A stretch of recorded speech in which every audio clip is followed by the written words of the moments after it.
Surat Toha, surat ke-20, mulai ayat pertama. Surat Toha. A'udzu billahi minasyaitonir rajim. Bismillahirrahmanirrahim. Ya. Ayat pertama huruf Q dan H, bacanya Toha. Ini memfokuskan perhatian orang-orang yang mendengarkan bahwa wahyu yang kami turunkan itu sangat penting. Ma'anzalna alaikal qur'ana litashqa.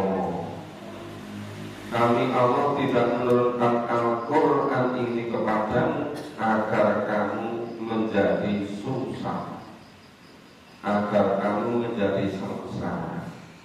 Bukan. Rasulullah memperoleh wahyu, kemudian berusaha untuk menyampaikan pada yang lain, sampai seakan-akan Rasulullah itu memiliki kemauan, keinginan yang di luar kesanggupannya, seakan-akan sampai tidak sempat untuk bagaimana menjalani hidup ini, saking beratnya. Maka Allah ingatkan, Allah tidak menurunkan Al-Quran kepadamu itu untuk menjadi kamu sengsara, untuk menjadi kamu susah. Sama sekali tidak. Ila tadhkiratan liman yakhsha, tetapi sebagai peringatan bagi orang yang takut kepada Allah. Yang takut kepada Allah, yakhsha, itu beda dengan takut pada yang lain. Kalau misalnya orang takut kepada ular, itu lari, kemudian panggil teman, nyari alat untuk memukul ular. Kalau orang lari dikejar anjing, itu kalau semakin lari, anjingnya semakin semangat untuk ngejar. Tapi kalau dikejar anjing kemudian berhenti, anjingnya juga ikut berhenti. Mungkin dikira kawannya, jadi berhenti. Kalau takutnya takut sama harimau, itu kalau lihat harimau reverse, yaitu berarti memang mangsa harimau. Jadi takutnya kepada selain Allah itu biasanya lari. Tapi kalau takutnya pada Allah itu malah mendekat. Limanya terjadi peristiwa yang luar biasa ketika Umar bin Khattab itu mencari Rasulullah, akan membunuh Rasulullah. Rasulullah akan dibunuh. Nampaknya tokoh-tokoh kafir kalau itu semangat sekali ingin menghabisi Rasulullah. Mungkin ini semakin bagi tokoh-tokoh semakin mengkhawatirkan. Mereka menganggap Rasulullah itu merusak agama nenek moyang mereka, menghina sesembahan yang disembah oleh nenek moyangnya, dianggap merusak. Maka Umar mencari Rasulullah akan membunuhnya. Jadi ternyata ketemu seseorang beritahukan, ngapain kamu mengejar Rasulullah? Adikmu sendiri sudah beragama Islam. Akhirnya Umar belok arah, bukan ke rumah Rasulullah, malah ke rumah adiknya. Jadi sampai tempat adiknya ini membaca surat Toba. Kemudian Umar tanya, apa yang ada pada tanganmu? Umar meminta. Kemudian adiknya bilang, ini khusus untuk orang yang suci, orang yang beriman. Nah, Umar sudah gak serontok. Nah, kemudian meminta merebut ayat itu. Kemudian dia membaca dari ayat 1 sampai ayat 8. Sudah tidak mampu meneruskan, langsung klepet-klepet menyatakan masuk Islam. Itu kehebatan firman Allah, kehebatan mukjizat dari Allah yang mengalahkan segala-galanya. Ya, Umar orang yang sangat tegas, orang yang sangat cerdas. Begitu membaca, langsung bisa meresapi apa yang dibaca, bahwa Allah tidak menurunkan Al-Quran itu untuk menyengsarakan, untuk menjadi orang-orang itu susah, sama sekali tidak.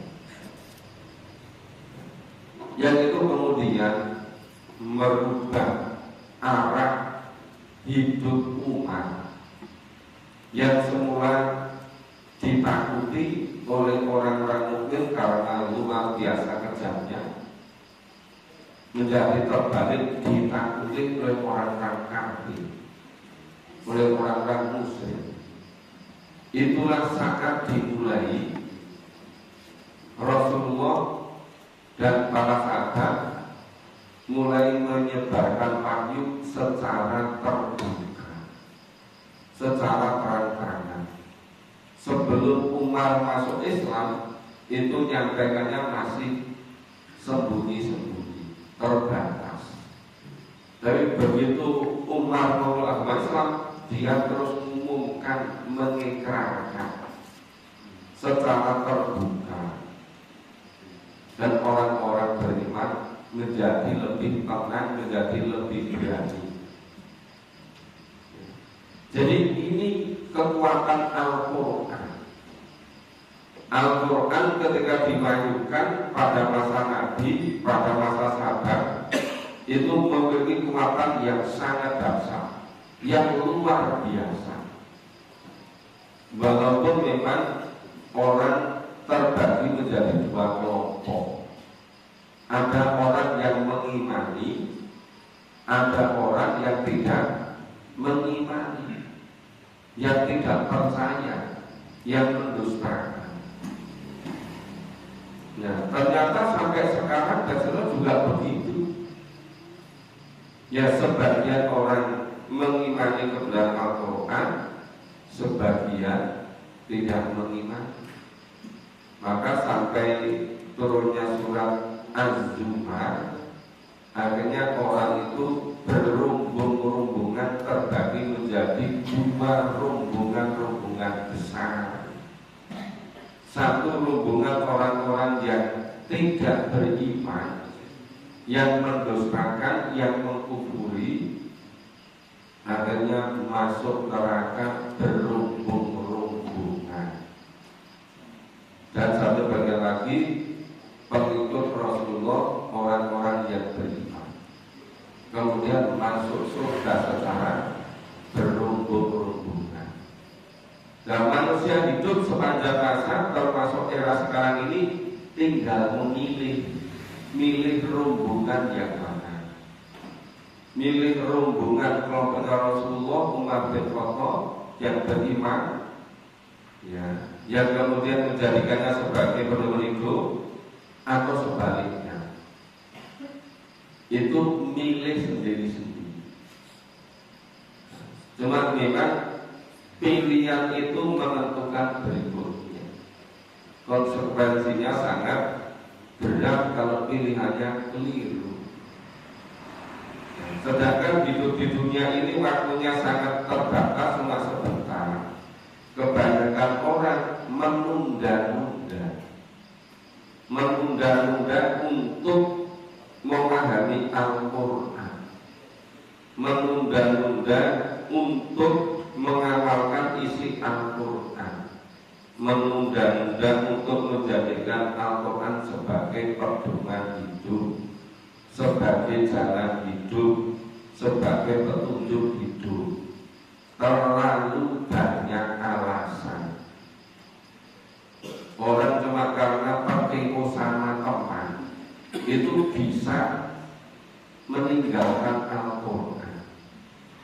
Orang karena pertemu sama tetangga, sama saudara itu bisa mengorbankan akhiratnya. Padahal akhiratnya itu selama-lamanya. Ada orang yang semula itu sudah memulai memahami Quran, cuma dibujuk, diberitahu, dibisiki tentang memahami Quran, akhirnya berhenti.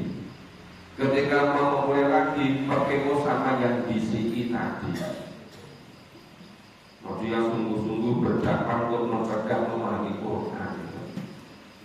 Jadi ada orang yang sungguh-sungguh merintangi orang dari jalan Al-Quran. Itu ada orang-orang yang mau memulai kembali itu pertipu, nggak enak menghargai ajakan temannya. Karena temannya itu dakwahnya dengan sungguh-sungguh untuk merintangi orang-orang dari memahami Al-Quran. Terus dia berusaha menghargai teman, tapi mengorbankan kehidupan selama-lamanya di akhirat. Nah, itu namanya kasihan sama teman, tapi nggak kasihan pada diri sendiri. Ini betapa banyak yang begitu.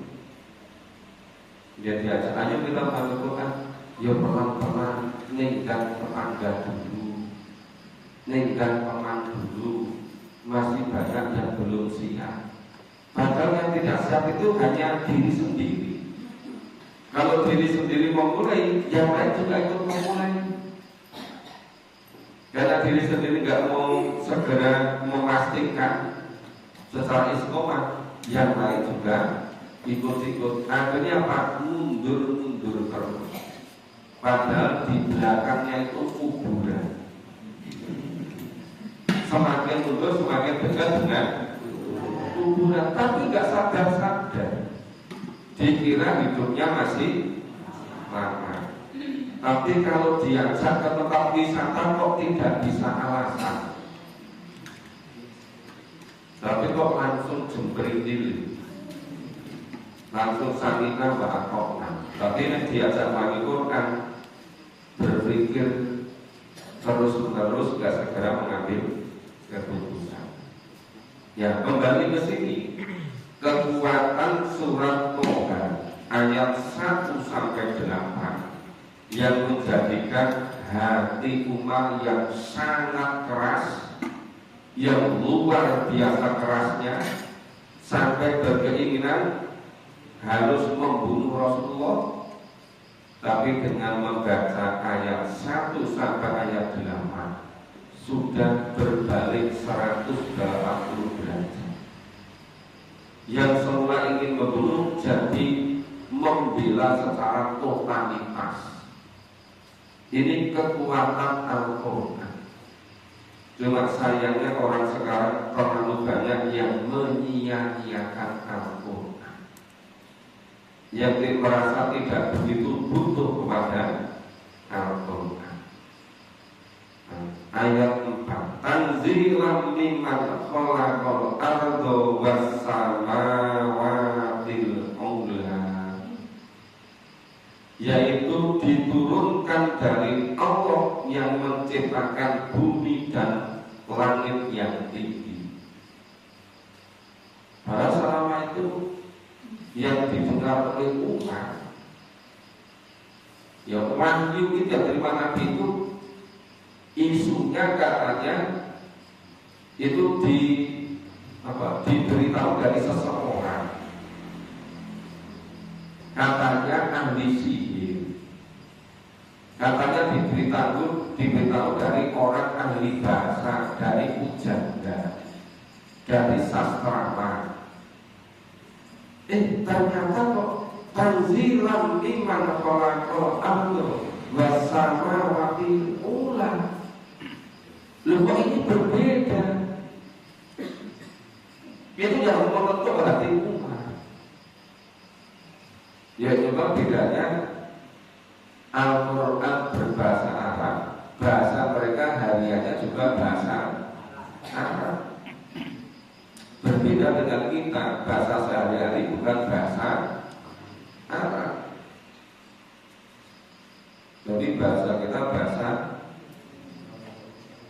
Jawa, bahasa Indonesia, bahasa daerah yang lain.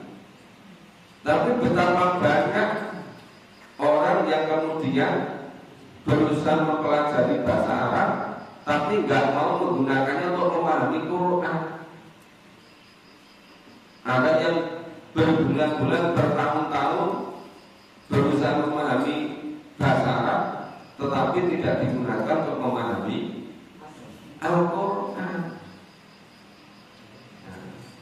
Jadi seakan-akan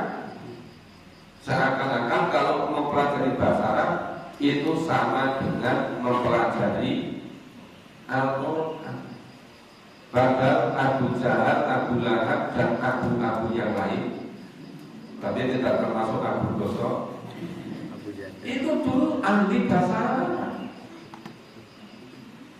tapi tidak tertarik untuk memahami Al-Quran. Banyak orang tahu bahwa hidup ini terbatas, sudah tidak muda lagi, sehingga difokuskan untuk memahami Al-Quran. Tapi ada yang kemudian lebih kepincut memahami bahasa Arab, malah melupa tidak memahami Al-Quran. Ar-Rahmanu 'alal 'arsy istawa. Jadi Al-Quran diturunkan dari Allah yang menciptakan bumi dan langit yang tinggi, yaitu Tuhan yang Maha Pemurah yang bersemayam di atas arsy, yang menguasai, yang menciptakan, yang memiliki singgasana arsy. Lahu ma fis samawati wa ma fil ardh. Kepunyaan dia, kepunyaan Allah, apa-apa yang ada di langit dan apa-apa yang ada di bumi. Wa ma bainahuma, dan apa-apa yang di antara langit dan bumi. Wa ma tatabaro, dan semua yang di bawah tanah.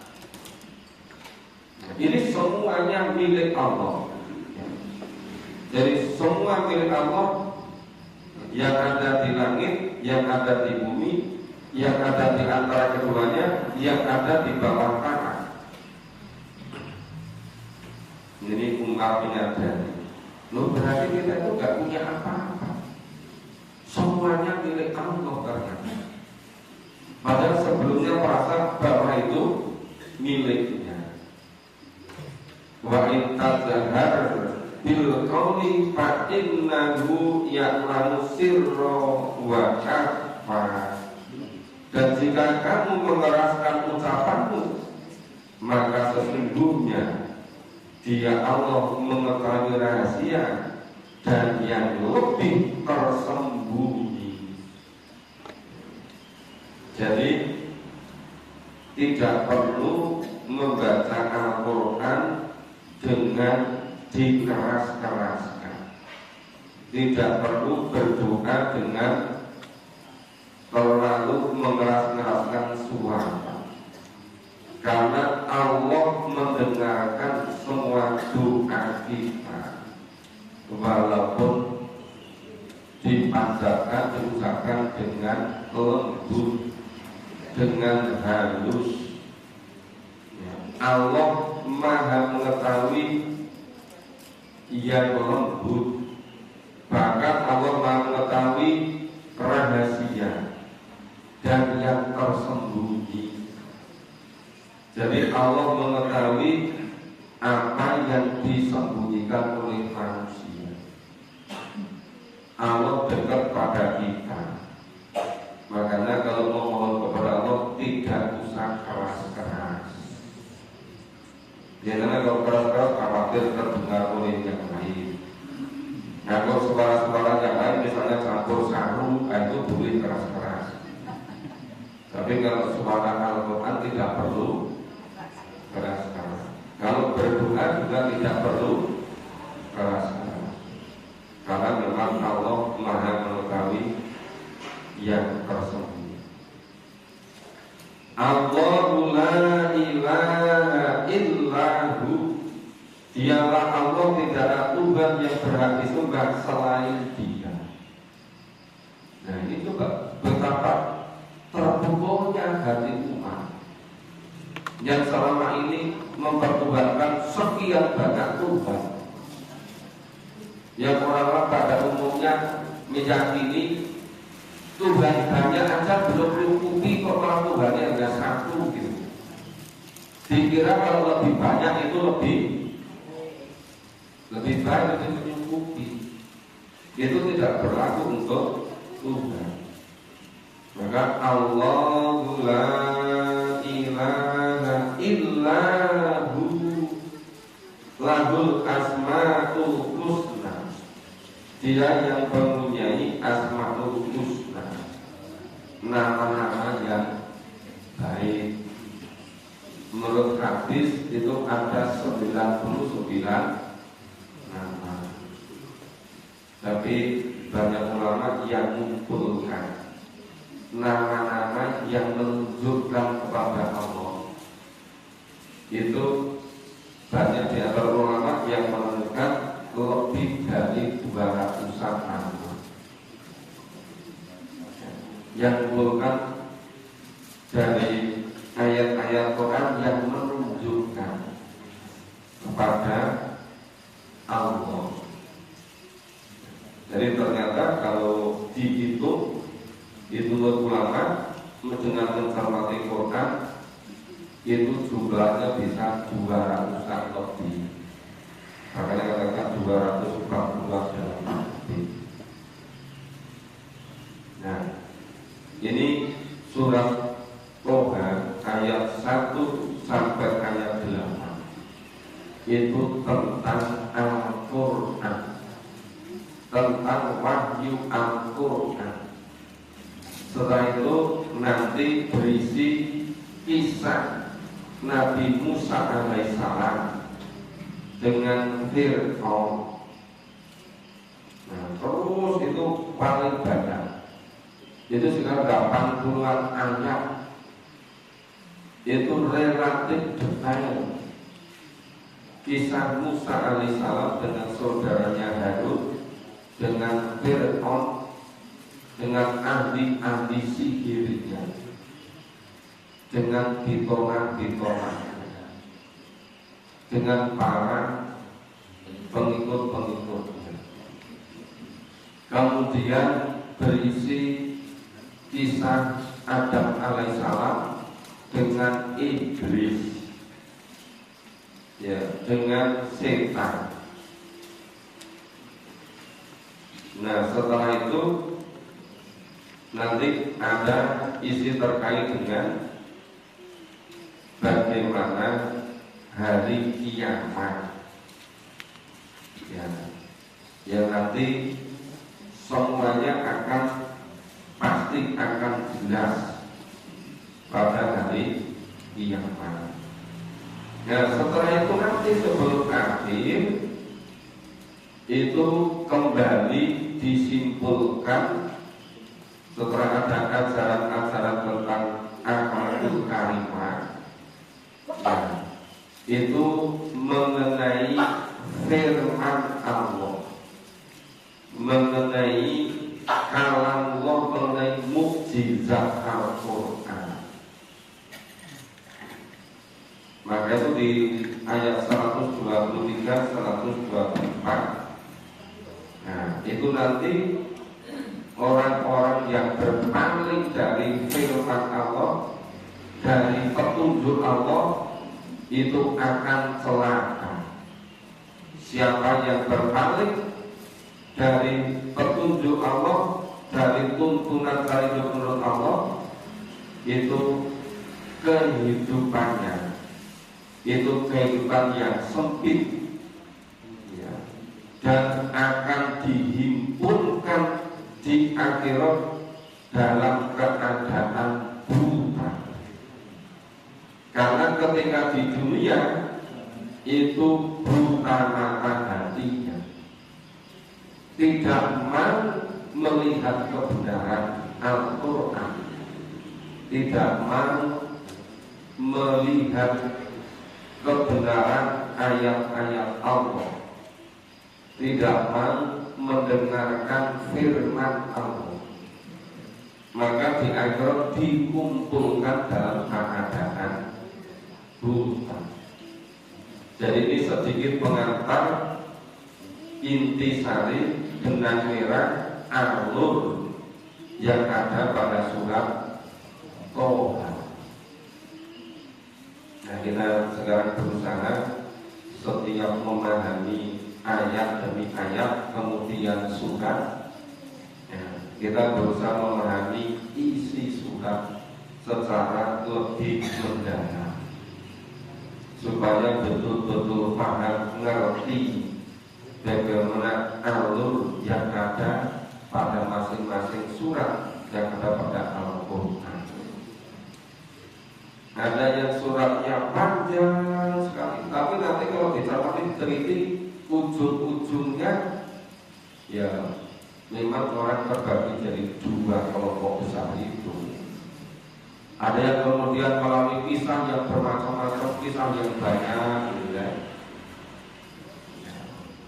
Nah, kalau suatu hal ini kisahnya kisah apa? Ya, ternyata ada peristiwa besar ketika Umar bin Khattab masuk Islam. Tapi sebagian besar isinya adalah kisah tentang Musa. Baru nanti kisah tentang Nabi Adam AS dengan iblis.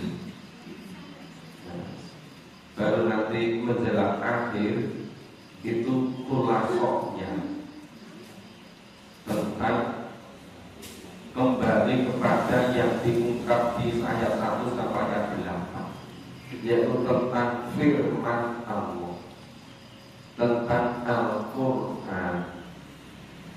Makanya sudah saatnya saya kira bagi kita semua itu perlu untuk menyampaikan pada yang lain, perlu untuk mengajak yang lain betapa pentingnya kita memahami Al-Quran, supaya kita tidak kehabisan kesempatan. Mumpung masih ada waktu, mumpung masih ada kesempatan.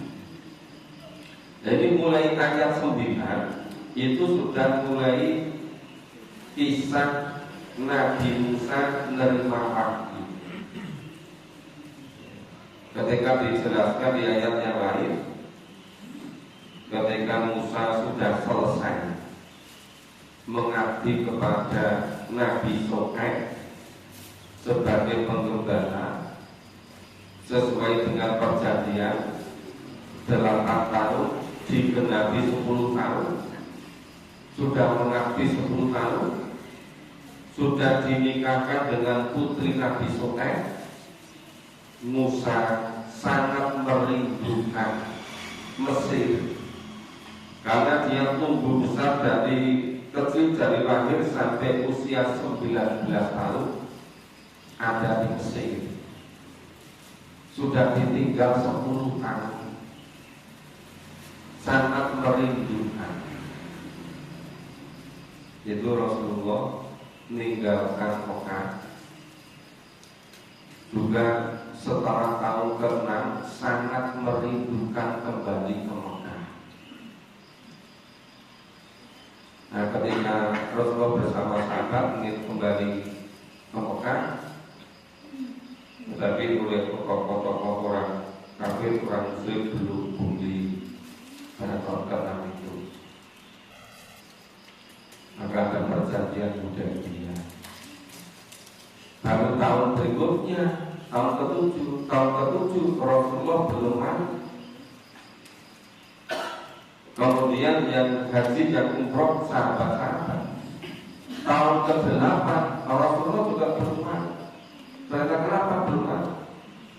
Di dalam Ka'bah dan sekitarnya masih penuh patung-patung.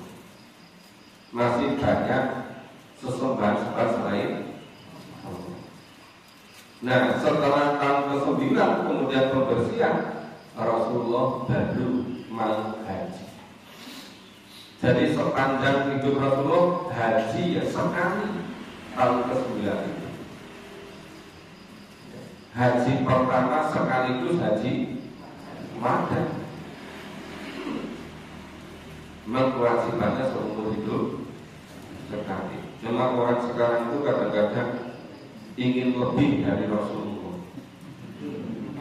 Jelas yang lain kebutuhan buahnya itu seakan-akan haji itu lebih penting dari yang lain. Iya, kalau sekali kewajiban iya. Kalau kewajiban sudah terpenuhi seharusnya itu untuk fisabilillah yang lain. Barangkali jauh lebih penting, jauh lebih membutuhkan. Jadi ini kembali ke tadi, ya, Musa sangat merindukan ingin kembali ke Mesir. Sebagaimana Rasulullah sangat merindukan ingin kembali ke Mekah. Sekarang kita baca. A'udzu billahi minasyaitonir rajim. Ya. Wa hal ataka hadithu Musa. Apakah telah sampai kepadamu kisah tentang Musa? Idro'a naron faqala li ahli kutu inni anastu naron wa'ali atikum minha. Ketika ia melihat api, ketika Musa melihat api, lalu Musa berkata kepada keluarganya, tinggallah kamu di sini. Sesungguhnya aku melihat api. Mudah-mudahan aku dapat membawa sedikit daripadanya kepadamu, atau aku akan mendapat petunjuk di tempat api itu. Di dalam perjalanan dari Madian kembali ke Mesir, ya, melewati malam hari yang istrinya kedinginan, kemudian di jauh sana kelihatan ada api. Istrinya suruh nunggu di situ. Musa mau mengambil api atau akan mendapatkan petunjuk di tempat api itu. Falamma ataha nudiya ya Musa. Maka ketika Musa sampai di tempat api itu, ia dipanggil, ya Musa, wahai Musa, inni ana rabbuka fakhlaqna laika. Ya. Sesungguhnya aku inilah Tuhanmu, maka tanggalkanlah kedua korban. Sesungguhnya kamu berada di lembah yang suci Tuhan. Innaka bil wadil muqaddasi wa ana tartuka fastami lima yuha. Dan aku telah memilih kamu, maka dengarkanlah apa yang akan diwahyukan kepadamu. Apa itu? Innani anallahu la ilaha illa ana fa'budni wa aqimi sholat li dzikri. Sesungguhnya aku ini adalah Allah, tidak ada Tuhan yang berhak disembah selain aku, maka sembahlah aku dan dirikanlah sholat untuk mengingat aku. Inna sa'ata atiyatun akadu ukhfiha litujza kullu nafsin bima tas'a. Sesungguhnya hari kiamat itu akan datang. Aku akan merahasiakan waktunya agar supaya tiap-tiap diri itu dibalas dengan apa yang ia usahakan. Fala yasuddannaka anha man la yu'minu biha wattaba'a hawahu fatarda. Maka sekali-kali janganlah kamu dipalingkan daripadanya oleh orang yang tidak beriman kepadanya dan oleh orang yang mengikuti hawa nafsunya yang menyebabkan kamu jadi binasa. Nah, jadi ini awal pengangkatan Musa, dianggap menjadi nabi, dianggap menjadi rasul dengan Allah secara langsung memanggil Musa. Ya Musa, ini ana Rabbuk, sesungguhnya aku ini adalah Tuhanmu. Fahlah naqlaika, maka tanggalkanlah kedua tongkatmu. Innaka bilwadil muqaddasi tuwa, sesungguhnya kamu berada di lembah yang suci yang tua. Nah, jadi Musa sebelumnya tidak tahu sama sekali kalau dia akan dianggap menjadi nabi, jadi rasul, dan juga tidak tahu bahwa di situ ada yang namanya disebut sebagai muqaddasi tuwa. Ya, innaka bilwadil muqaddasi tuwa, sesungguhnya kamu berada di lembah yang suci yang tua. Terus apa lagi? Wa ana tartuk, dan aku telah memilih kamu. Ini firman Allah, pernyataan Allah, pengangkatan Musa sebagai nabi, Musa sebagai rasul. Ya. Itu wa ana tartuka fastamik lima yuha, maka dengarkanlah apa yang akan diwahyukan kepadamu. Apa isi wahyunya itu? Innani anallahu la ilaha illa ana, sesungguhnya aku ini adalah Allah, tidak ada Tuhan yang berhak disembah selain aku. Fa'budni, maka sembahlah aku. Wa aqimi sholata lidzikri, dan dirikanlah sholat untuk mengingat aku. Jadi isi wahyunya itu yang pertama tentang mengesahkan Allah, mentauhidkan Allah. Ya, la ilaha illa ana, ya, tidak ada Tuhan yang wajib disembah kecuali aku. Terus berikutnya perintah untuk menghambakan diri kepada Allah. Fa'budni, maka sembahlah aku. Wa aqimi sholata lidzikri, dan dirikanlah sholat untuk mengingat aku. Jadi ini pokok-pokok tugas kenabian kerasulan. Mengkafirkan Allah, memahasucikan Allah, mengesahkan Allah, dan menghambakan diri semata-mata pada Allah. Ya, ini di ayat 14.